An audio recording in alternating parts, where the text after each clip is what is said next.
Lord is saying to us is, the Lord says, when you hear the bad news about sickness and disease affecting this world, fear tried to enters your heart. So what you must do is, at that time, you must start to speak the truth of God's word. You must start to say how Jesus, through his sacrifice on the cross of Calvary, has delivered you from fear. And then you must use the promises of God, like Isaiah 41 and verse 10, which says, do not fear, the Lord is with thee. So you must start to speak the truth of God's word. You must start to speak the promises of God. And as you do that, what it does is, the word of God acts like a shield that protects your heart from fear. And as you use the word of God and as you speak the promises of God, now you will be able to walk in the blessing of Psalm 91 and verse 5, where it says, you shall not be afraid when you hear the news about the pandemic that walks in darkness. Yes, you will not be afraid as you use the word of God as a shield to protect your heart from fear. Amen. So friends, today you have heard the truth of God's word. So from today on, when you hear bad news, immediately begin to speak the truth of God's word. Begin to say, the Lord is with me, and so I will not fear. Begin to say, Hebrews chapter 13 and verse 6, where the Bible says, the Lord is my helper, and so I shall not be afraid. Begin to speak the promises of God. And as you do that, the word of God will protect your heart from fear like a shield.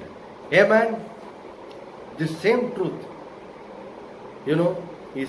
is talked about by Apostle Paul in Ephesians 6. Let me read to you. Ephesians 6, chapter 6. Ephesians chapter 6 and verse 16.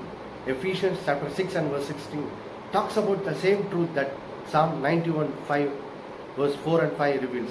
Now the Bible says, above all, taking the shield of faith, with which you will be able to quench all the fiery darts of the wicked one.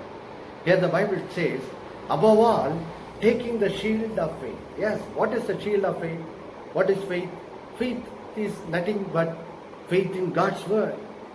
Faith in God's truth about what Jesus did for on the cross of Calvary.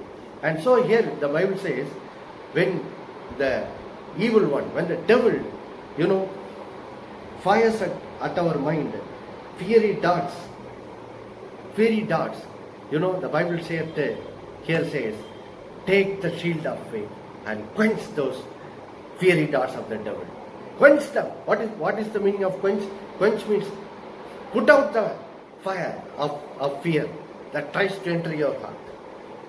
Here the fiery darts, it talks about what happens in the battle in the days of kings.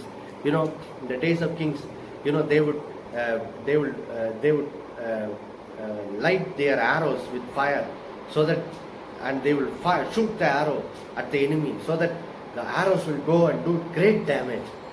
And so here the Bible says, take the shield of faith and quench those fires, put that fire out. So the devil is constantly firing at us, arrows of fear at us. And so the Lord says in Ephesians chapter 6 and verse 16, use the word of God like a shield. Take the word like a shield and put out that fire of that arrow of fear that tries to enter into your heart. Quench it. Take the shield of faith and speak the word of God. And as you do that, what will happen is, that fearful thought will leave your mind and your heart will be filled with the peace of God. Amen. So friends, today, obey this truth of God's word and walk in the blessing of Psalm 91 and verse 5, where it says, you shall not be afraid of the pestilence that walks in darkness. Amen. God bless you. Heavenly Father, in the name of Jesus, I pray right now for all the people who are hearing this word of God. Father, I pray in Jesus' name that as they live in the midst of these times where the whole world is affected by coronavirus pandemic, Father, I pray that they will take the word of God like a shield of faith. And I pray that as they speak the word of God, that the word of God will protect your children's heart from all fear. And I pray that through the word of God, through the promises of God, I pray that your children will walk in the peace of the Lord Jesus Christ. And I pray that their heart will be protected from all fear. I pray that you will strengthen your children to obey this truth that they learned right now. In Jesus' name I pray. Amen. Amen. God bless you and bye-bye.